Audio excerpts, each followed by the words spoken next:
Le Lexus RX2 était équipé de 3 V6 essence, ainsi qu'une version hybride. RX 300 201 chevaux 1 MZ fait. RX 330 233 chevaux 3 MZ fait. Au début, le RX2 était équipé des anciens 6 de la série MZ. Il dispose d'un entraînement par courroie de distribution, de déphaseur uniquement sur les arbres à cam d'admission. Ces moteurs sont simples et fiables, mais leur régime de température est assez sévère, donc un radiateur sale peut facilement entraîner une surchauffe et un joint de culasse cassé. Si le moteur n'atteint pas ce point, les segments de piston coquet entraîneront une consommation d'huile de 500 g au 1000 km.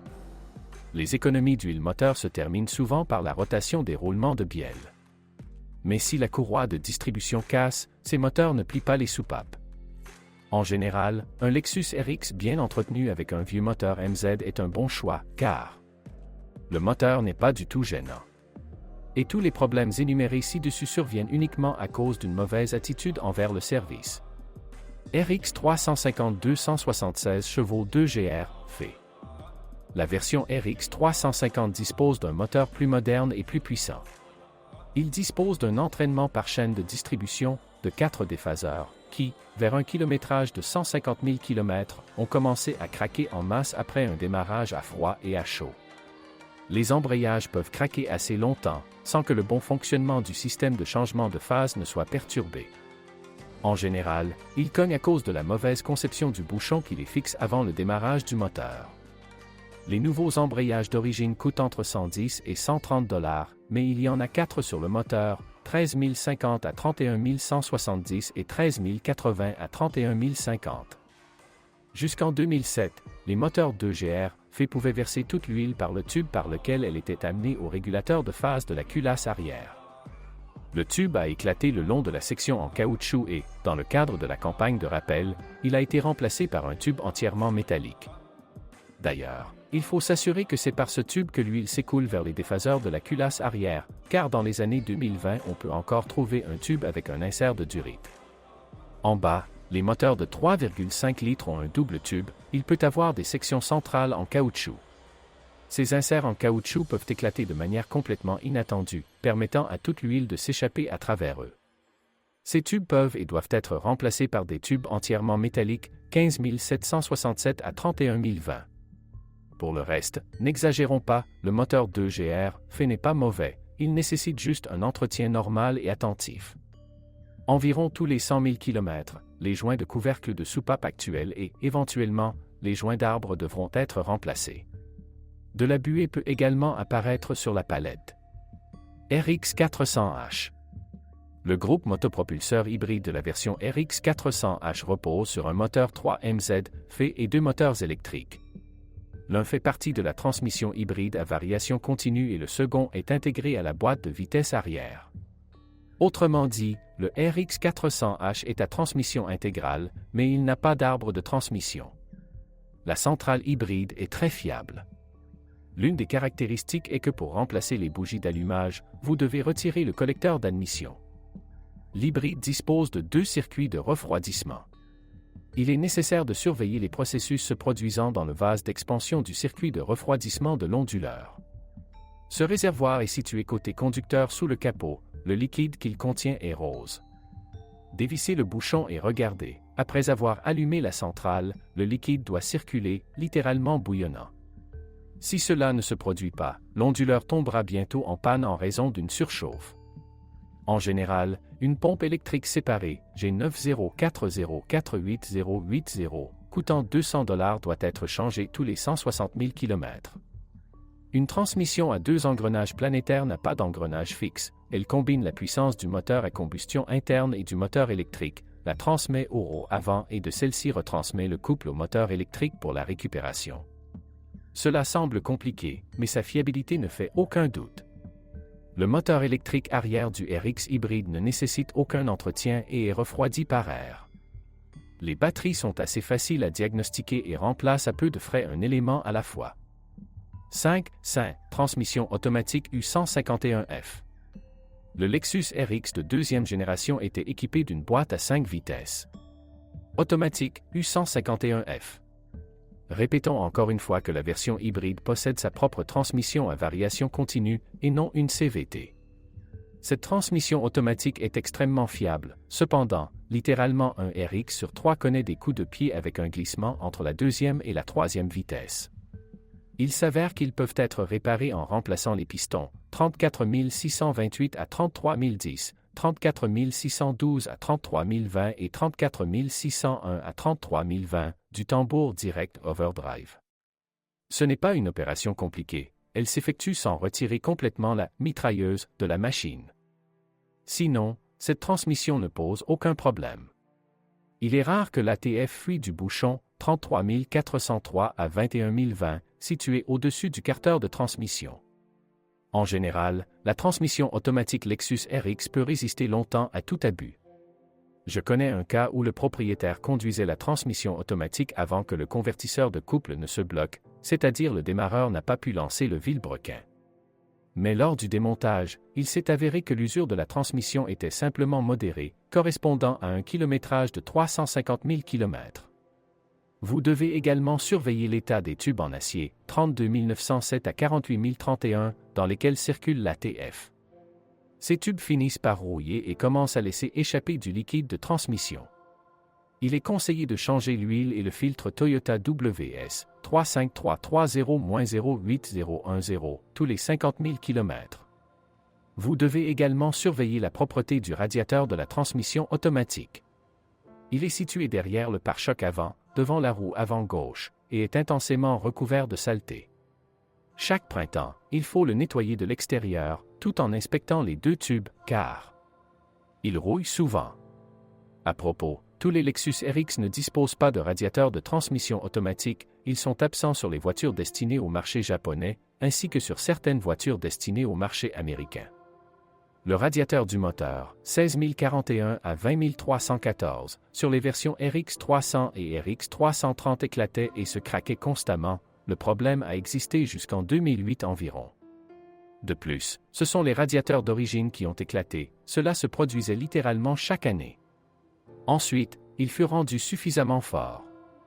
Un certain nombre de radiateurs non d'origine ont encore mieux fonctionné. Aujourd'hui, la solidité des radiateurs ne pose aucun problème. Il vaut la peine de changer le bouchon du radiateur au moins une fois tous les 10 ans afin que la vanne qui s'y trouve ne surcharge pas l'ensemble du système avec une surpression. Bien que le Lexus RX soit loin d'être un VUS, son groupe motopropulseur nécessite un entretien minimal. L'huile de transmission de la boîte de vitesse arrière et de la boîte de vitesse conique, boîte de transfert, doit être changée tous les 4 ans ou tous les 40 000 km. Pour le ravitaillement, une transmission conventionnelle 08885-02106 avec une viscosité de 80 W 90 est utilisée. Chaque recharge nécessite 900 g d'huile. Les versions RX 300 et RX 330 disposent d'une transmission intégrale permanente via un différentiel central libre dans la boîte de vitesse conique. La version RX 350 possède presque la même boîte de transfert, mais le différentiel central est verrouillé par un visqueux embrayage. Les boîtes de vitesse angulaires, boîtes de transfert, du Lexus RX sont fiables. Avec un kilométrage élevé, des fuites d'huile peuvent apparaître sur les joints d'huile. Les traverses d'arbres de transmission ne nécessitent aucun entretien. À kilométrage élevé, elles présentent du jeu ou se cassent lors de la rotation. Le roulement de suspension ne dure pas non plus éternellement. Tout cela est vendu uniquement assemblé, 37 100 à 48 020 pour 900 $. Il existe plusieurs substituts coûtant environ 250 $. Il existe également en vente des traverses et des roulements de suspension non originaux. En général, vous pouvez restaurer l'arbre de transmission à peu de frais. De plus, une méthode a été inventée pour fabriquer un cardan à partir d'un cardan pour une Toyota IS à transmission intégrale. Elle utilise des traverses amovibles très faciles à changer. Le Lexus RX hybride dispose d'une crémaillère de direction électrique. Le système électrique qu'il contient est fiable et le rack lui-même peut être réparé sans aucun problème aujourd'hui. Les RX non hybrides ont une crémaillère hydraulique. Habituellement, il n'y a pas de surprise autre que de banales fuites d'huile à travers les durites. Certains niveaux de finition du Lexus RX de deuxième génération étaient équipés d'une suspension pneumatique. Habituellement, lorsque des problèmes avec les vérins pneumatiques apparaissaient, les propriétaires abandonnaient ce système et passaient au ressort. Les vérins pneumatiques Lexus perdent leur étanchéité à cause de la corrosion, qui apparaît dans leur partie d'appui supérieure à cause de la saleté et pénètre sous les manchons en caoutchouc. Pour éviter que les amortisseurs pneumatiques ne se dégonflent, ils doivent être nettoyés chaque année de la saleté, la corrosion doit être éliminée sous les tuyaux et le tout doit être enduit de lubrifiant. Certains peignent même les parties métalliques des racks pour les protéger durablement de la corrosion. Les vérins pneumatiques d'origine, 48020 à 48040, coûteront 900 $. Il existe également des remplacements pour 500 $. De plus, les amortisseurs des amortisseurs pneumatiques commencent à cogner tôt. Ce cognement n'affecte pas leur performance, il est seulement ennuyeux. À propos, formellement, dans la conception des supports pneumatiques Lexus, il n'y a pas de roulement de support. Un élément similaire dans son objectif est situé à l'intérieur de la jambe de force dans sa partie supérieure. Des capteurs de position du corps, 89 407 à 48 030 et 89 405 à 48 020, sont fixés au bras de suspension du Lexus RX. Il y en a 4 si la voiture est équipée d'une suspension pneumatique ou 2 si la voiture est équipée de ressorts. Les données des capteurs sont ensuite nécessaires au contrôle de la portée des phares. Les charnières de ces tiges doivent être lubrifiées avec un lubrifiant en aérosol, sinon elles deviendront acides et les tiges se briseront. C'est la panne la plus courante. Vous pouvez acheter des tiges d'acier de rechange, qui sont beaucoup plus résistantes que l'original. Si l'un des capteurs présente un dysfonctionnement, ce qui peut être indiqué par un tremblement des phares ou une inclinaison inadéquate de l'objectif, ce problème peut être résolu avec un capteur non original. Les originaux sont très chers. Toutes les grandes Toyota et Lexus ont des freins faibles, c'est pourquoi les propriétaires remplacent souvent les freins par des freins plus puissants et plus tenaces. De plus, les disques de frein standard se déforment facilement en raison d'une surchauffe, même après un freinage d'urgence. Les étriers arrière s'aigrent facilement sans entretien. Leurs guides doivent être lubrifiés au moins une fois par an. Les câbles du frein de stationnement, du fait que ce mécanisme est rarement utilisé, ainsi que de la saleté provoquant la corrosion des câbles, se détériorent également souvent. Habituellement, les propriétaires changent immédiatement le faisceau de câbles, car il est inutile de réanimer les proches. La suspension de ce crossover est fiable et durable. À l'avant, comme vous l'avez déjà remarqué, se trouvent des jantes de force McPherson. Les bras de commande avant sont les mêmes pour toutes les versions du RX-2. Ceux à billes sont montés sur 3 boulons, ceux d'origine, 43 340 à 29 215, se vendent 50 $. Les cylindres blocs de bras avant d'origine ne sont pas vendus séparément. Les nouveaux leviers d'origine, 48 069 à 48 020 pour Lexus RX-2 coûtent 160 $. Il existe de nombreuses offres aussi bien pour les ensembles de leviers non originaux que pour les blocs silencieux. Les propriétaires particulièrement scrupuleux de Lexus RX-2, qui adorent à la fois l'originalité et l'économie, ont découvert que les blocs silencieux arrière de ces leviers conviennent à la Daihatsu Terios et que les « bonbons » avant proviennent de la Camry 1530. Les roues arrière sont également suspendues sur des jantes de force McPherson. Il y a 3 leviers inférieurs. Ils sont reliés au tourillon par l'intermédiaire de cylindres blocs flottants identiques. Lorsqu'ils s'usent, un bruit de cognement apparaît. Dans l'original, aucun de ces blocs silencieux n'est vendu, uniquement avec un tourillon, 42 305 à 48 051, mais personne ne paie 350 $ pour de telles pièces. Les propriétaires de Lexus RX-2 n'achètent pas l'original, des blocs silencieux flottants peuvent être achetés pour 10 $ chacun. Si vous avez vraiment besoin de l'original, alors les Toyota Avalon, Carina E et Avanci première génération disposent de blocs silencieux adaptés.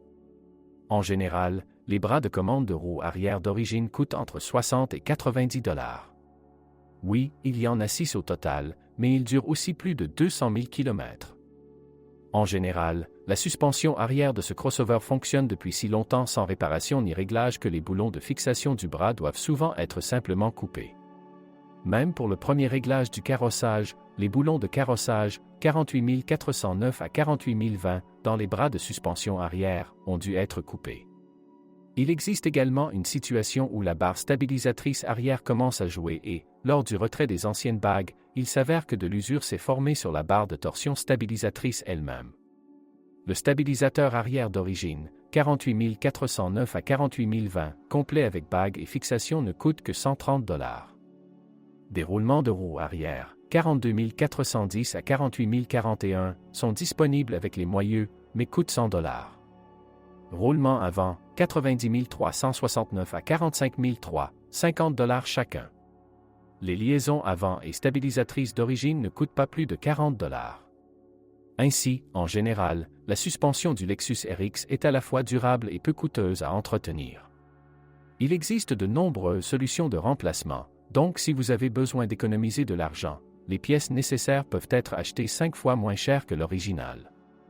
En règle générale, le Lexus RX de deuxième génération a fière allure de l'extérieur et, à première vue, il n'a rien de rouillé. Mais ce n'est pas toujours le cas. Comme presque toutes les voitures, la corrosion commence là où la peinture s'use jusqu'au métal. Nous regardons et suivons les bords des passages de roues, les bords des portes arrière et le périmètre des garnitures en plastique. De nombreux RX présentent une corrosion importante dans des endroits cachés. En particulier, dans les passages de roues arrière. Les garde-boue et les extrémités arrière des seuils cachés par du plastique peuvent rouiller et devenir poussière à l'insu des propriétaires. Ils le découvrent trop tard, seulement lorsque la corrosion ronge les trous à l'extérieur des arches arrière. Il s'agit d'un problème systémique, donc si vous envisagez de conduire le RX2 pendant une longue période, nous vous conseillons de retirer le pare-choc arrière, les coffres de passage arrière et de protéger ces endroits de la corrosion. Une autre légère corrosion apparaît au bout des gouttières à l'arrière de la toiture.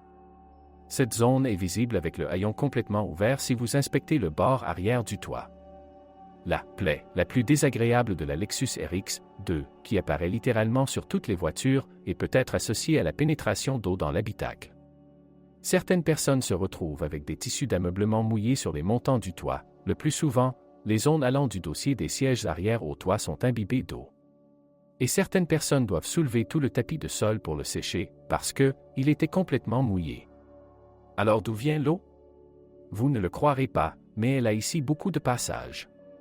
Si de l'eau est apparue pour la première fois dans le coffre, vous devez alors inspecter et sceller toutes les coutures de l'ouverture de la porte. Faites attention aux fissures du calfeutrage sous la peinture. Mais ce n'est pas tout. Les endroits suivants doivent être traités avec du mastic, les points de fixation inférieurs du haillon s'arrêtent, l'eau coule, mais pénètre sous eux et se déverse à l'intérieur, trous sous les feux stop installés sur la carrosserie, tous les bouchons des feux au pare-choc, 2 à 3 d'entre eux de chaque côté. Clip pour fixer le pare-choc arrière à la carrosserie. De plus, cela ne ferait pas de mal d'accéder aux grilles de ventilation derrière les côtés du pare-choc arrière et d'appliquer du mastic sur le pourtour, ainsi que de boucher tous les trous technologiques de la carrosserie derrière le pare-choc arrière et d'appliquer du mastic sur les joints des panneaux. Toit. Les gouttières sont recouvertes de barres de toit, sous lesquelles sont cachés les joints entre les panneaux de toit et les sections latérales de la carrosserie. Au fil du temps, un espace apparaît dans ces joints, à travers lequel l'eau s'écoule sur le plafond et s'écoule jusqu'au sol. À l'arrière, les barres de toit sont fixées à la carrosserie par des paires de trous traversant à l'avant et à l'arrière, dans lesquels sont insérés des guides en plastique. Au fil du temps, le joint entre eux et le métal disparaît, de sorte que l'eau s'écoule librement jusqu'au plafond.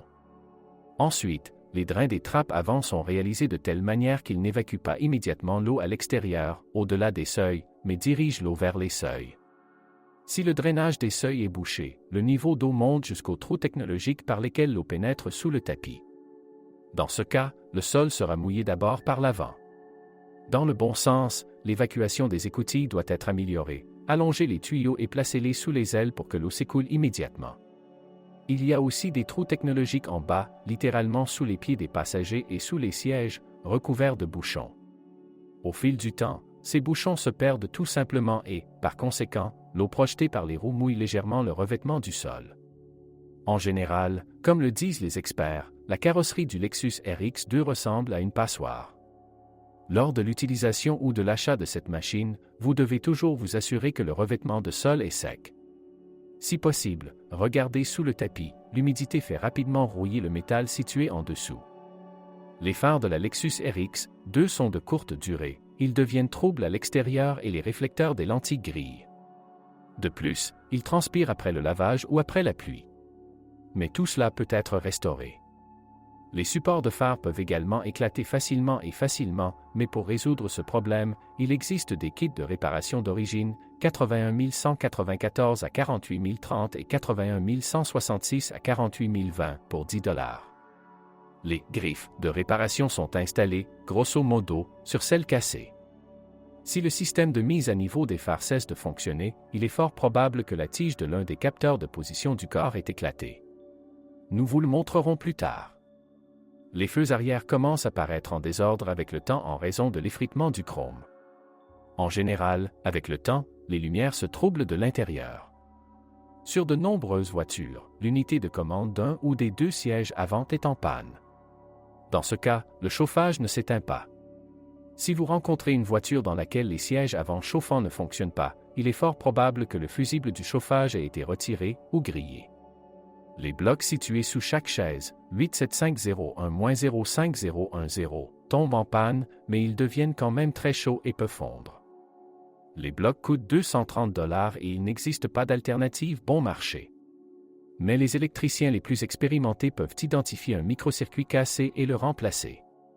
La radio Lexus RX d'origine sert bien. Au fil du temps, le rétroéclairage peut s'éteindre, partiellement ou complètement.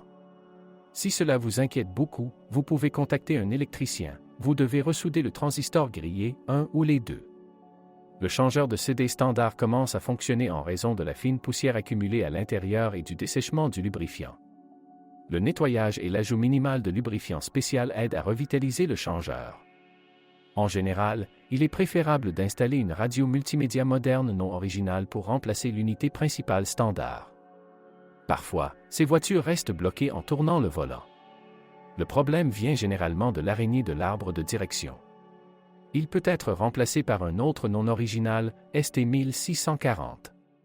Parfois, il y a un problème avec les boutons du volant et le levier du régulateur de vitesse qui ne fonctionne pas. Cela indique une rupture du câble de direction. C'est facile et peu coûteux à changer. L'intérieur du Lexus RX est plutôt bien réalisé, mais sur de nombreuses voitures, l'accoudoir de la porte conducteur s'use beaucoup et gâche l'apparence. Sa sellerie peut être modifiée. En raison de la chaleur extrême, c'est-à-dire en cas d'exposition intense au soleil, la façade peut gonfler et se fissurer côté passager.